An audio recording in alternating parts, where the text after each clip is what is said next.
Hi Night Owl, I'm Thomas Alexander, a junior physician. Today I want to talk about all my tricks and tricks to survive a night shift and give you my strategy that made me thrive doing my job in the emergency department, which you know is a busy place. So hopefully you learned something. I made the timestamps here if you are looking for something specific. My night shifts are 17-hour shifts starting from 15:30 to 8 the next morning. So you start right at the busy time of the day in the emergency department. Anyways, most of you probably have different schedules, but the tips and routines still apply as it builds on some fundamental principles. Some have entire weeks of night shift. I have about 1 to 2 shifts a week, and they're mixed in with regular days from 8 to 18, so I have to be pretty agile. First tips is to exercise. The whole routine starts the day before the night shift. I don't want to spend excess energy on the day of the night shift, so I make sure to work out the day prior to the shift.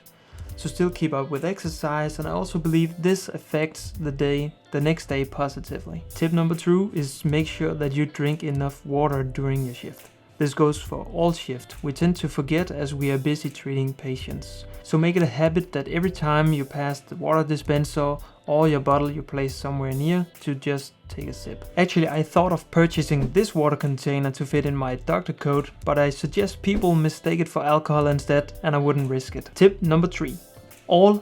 Literally all my colleagues drink coffee on the night shift to stay awake. But I avoid it, and I suggest you do too. You want to stay hydrated and you want to have plenty of food. I avoid coffee to improve the chances of falling asleep if I do get the chance to go to sleep, and I improve my sleep after the night shift, which we'll get into. Tip number 4 is to have plenty of food on hand. I've made this mistake once. You don't want to be hungry.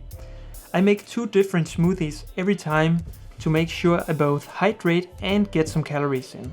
I often even make a quick schedule of my food and snack to make sure that I eat regularly. Now for the routine itself. On the day of the shift, I make sure to sleep for as long as possible, which normally isn't that much, but every minute counts. So sleep in if you can.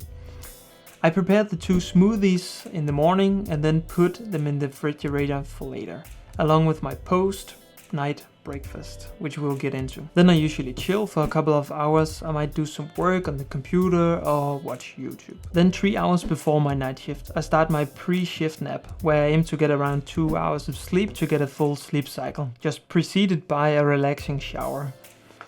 I had so much trouble falling asleep, but I found out that Bill Bryson, A Short Story of Nearly Everything, has the perfect narrator to fall asleep to. You can find it on Audible. And I'm not sure that's a compliment, but if you look at my Audible history, you can see that I have listened to this book a couple of times now without getting any wiser. So if you're in med school and you think about dictating your notes and sleeping with them, I'm not sure that's gonna work.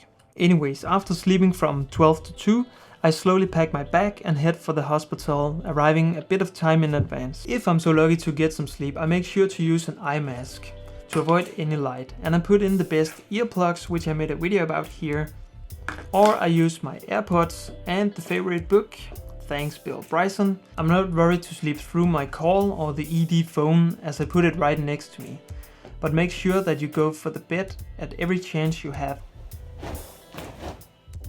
This night mask sucks, so don't buy it. I don't recommend it.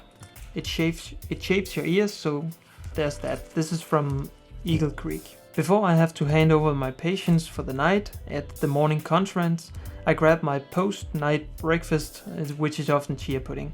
I like to get something to eat a bit of time before going to sleep again, as this is like a victory meal to celebrate the end of the night shift. Then heading home, I wear some sunglasses if necessary to minimize the bright light as much as possible. And then as I get home, I sleep as soon as possible.